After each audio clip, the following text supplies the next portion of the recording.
Hola, ¿qué tal? Qué gusto. Vamos a analizar la monotonía de esta función exponencial. ¿Ok?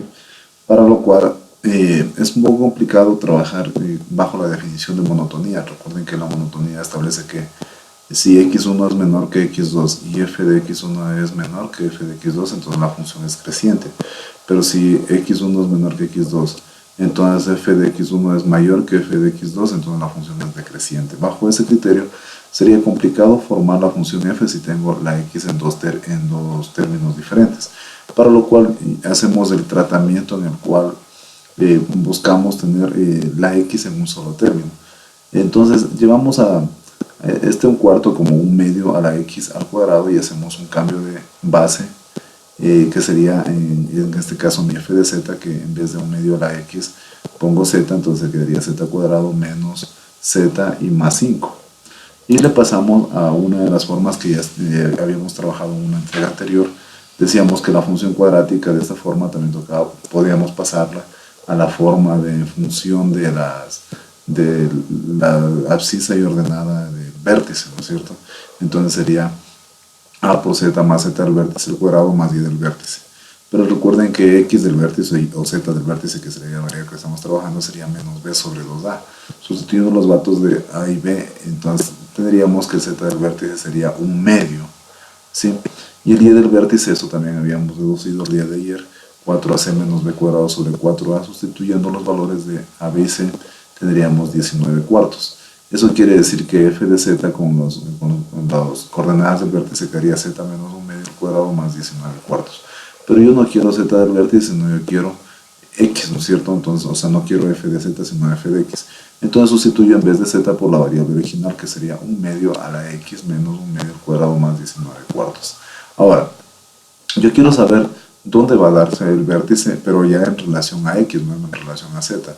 Por lo tanto, en vez de z pongo un medio a la x del vértice igual a un medio a la 1, que sería, entonces tendríamos que x del vértice es igual a 1. Antes del 1 va a pasar algo y luego del 1, del x igual a 1, va a pasar otra cosa. Por lo tanto, yo voy a analizar qué va a pasar antes del 1, es decir, cuando x menores que 1. Recuerden que x menores que 1 estaríamos hablando de números negativos, bueno, los positivos del 0 al 1, pero también los negativos, todos los negativos sería. Trabajemos sobre los negativos y veamos cómo sería aproximadamente.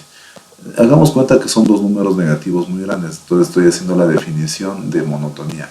x1 es menor que x2, por ejemplo, el menos 1.000.000 es menor que el menos 10. Si nosotros le pasamos a la base un medio a menos 1.000.000 y un medio a la menos 10. Recuerden que cuando la potencia es negativa tenemos que invertir, me quedaría 2 a la 1.000.000 y 2 a la 10. ¿Cuál va a ser mayor? Entonces 2 a la 1.000.000 va a ser mayor que 2 a la 10. Entonces cambia el sentido de la desigualdad.